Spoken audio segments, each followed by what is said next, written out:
Good afternoon. I'm Alan Unell, and this series of videos is Healthcare Advocacy, where we address problems in the healthcare system and then try to take actions that make a better system for all of us.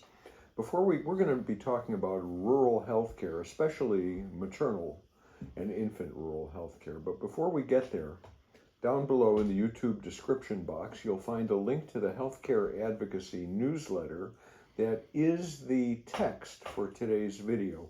You go to that link, or cut and paste it and put it in the URL address bar. You can sign up for free. There's no charge for these newsletters, and every day we try to have actions that make things better. The other thing that's in those newsletters is all the background material, all the links to the studies and actions and sources that are used for these reports. So let's get started.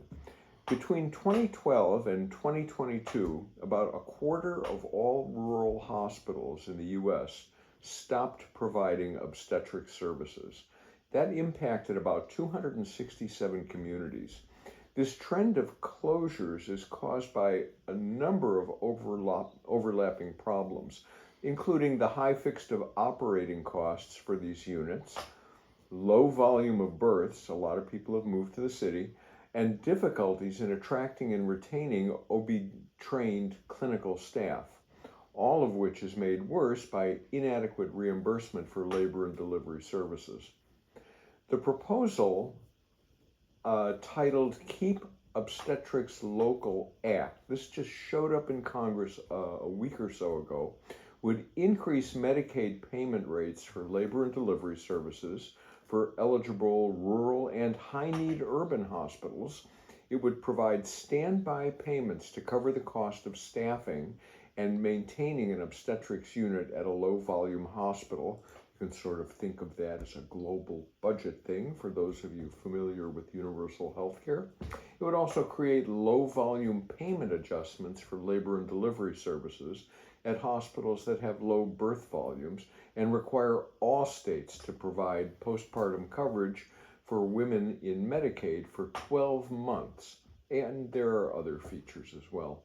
The proposal makes sure that hospitals are required to use these additional resources to invest in the maternal health care needs of the local communities they serve. Ron Wyden is the senator who put this forward. And joining him, I'll just read you a brief list of senators joining to bring it forward, are Debbie Stabenow, Maria Cantwell from my state of Washington, Bob Menendez, who I think is gone, Tom Carper, Ben Cardin, Sherrod Brown, Michael Bennett, Bob Casey, Mark Warner in Virginia, Sheldon Whitehouse, one of my favorites, Maggie Hassan, Catherine Cortez Masto, Elizabeth Warren, Tammy Duckworth, another outstanding person, Cory Booker, no surprise, and Jeff Merkley of Oregon. I include a link in the newsletter which has a summary and section-by-section review of the draft legislation, and there's also a link to the full text. Now here's the action we need to take. Let's let our senators know that this is important. You can check the list that I've given you for senators and see if yours is already a co-sponsor. If they are, that's great.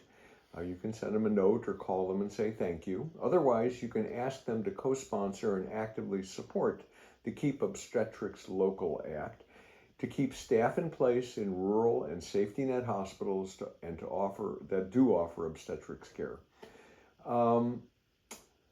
The further that patients have to travel to reach OB/GYN care, the worse it is for the mother and child. I've reported on this in the newsletter previously, and it's pretty much anything over 40 minutes significantly increases the risk to the health and life of both mother and child.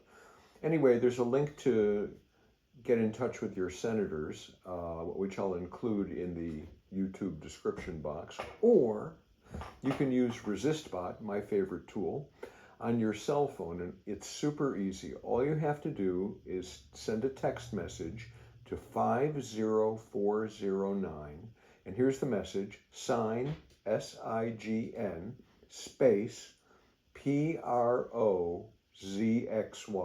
So that's SIGN PROZXY to 50409. And I'll read you the email you're going to send them. I'm your constituent, and I want you to know that there's a crisis in our rural and underserved communities. Women are having to travel further and longer to get obstetrics care because so many hospitals have stopped offering it. For them, it just isn't financially viable. Well, the longer they travel, the more dangerous it is, and the risk jumps dramatically for women and infants after 40 minutes. Good news, there's legislation in the Senate that can help. It's the Keep Obstetrics Local Act, COLA, and it'll help keep obstetric staff in place in rural and safety net hospitals. That'll be a big help. I want you to co-sponsor and actively support this bill and help the women and children who need help. And that's why we sent you there, to help. Thank you. I want to talk briefly about osteoarthritis. I'm old, my hands hurt, I don't like it. There's some new research that's very promising. It's dancing molecules, healing cartilage. In November of 2021, Northwestern University researchers introduced an injectable new therapy which harnessed fast-moving dancing molecules to repair tissues and reverse paralysis after severe spinal cord injuries. Now, the same research group has applied the therapeutic strategy to damaged human cartilage cells. In the new study, the treatment activated the gene expression necessary to regenerate cartilage within just 4 hours. Did you hear that? 4 hours. And after only 3 days, the human cells produced protein components needed for cartilage regeneration. The researchers also found, as the molecular motion increased, the treatment's effectiveness increased. In other words, the molecules' dancing motions were crucial for triggering cartilage growth. The study was published just a couple days ago, July 26th, in the Journal of the American Chemical Society, and I think I have a link for it in the newsletter. This is really important because as of 2019, there are about 530 million people around the world living with osteoarthritis. That's according to the World Health Organization. It's a degenerative disease in which tissues in the joints break down over time, and osteoarthritis is a common health problem, and it is a leading cause of disability. In patients with severe osteoarthritis, cartilage can wear so thin that the joints essentially transform into bone on bone without a cushion in between, which is incredibly painful.